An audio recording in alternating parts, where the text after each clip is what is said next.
Mentre gli egizi costruivano le piramidi, in Sardegna sorgeva la civiltà nuragica.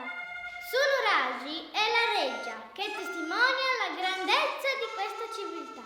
Qui tutto era ricoperto di terra sino al 1950. Questa collina era una presenza misteriosa per il paese di Barumini. Sì, mio nonno mi ha raccontato che i contadini che viaggiavano e seminavano il grano trovavano spesso dei reperti e che i bambini venivano a Brughe su Nuragi a cercare nidi di barbagianni e a giocare.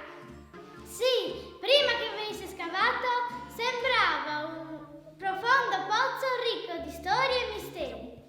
Mi hanno spiegato che il Nuraghe è stato scoperto dall'archeologo Giovanni Liliu, che con l'aiuto dei braccianti scavò per circa 5 anni per farlo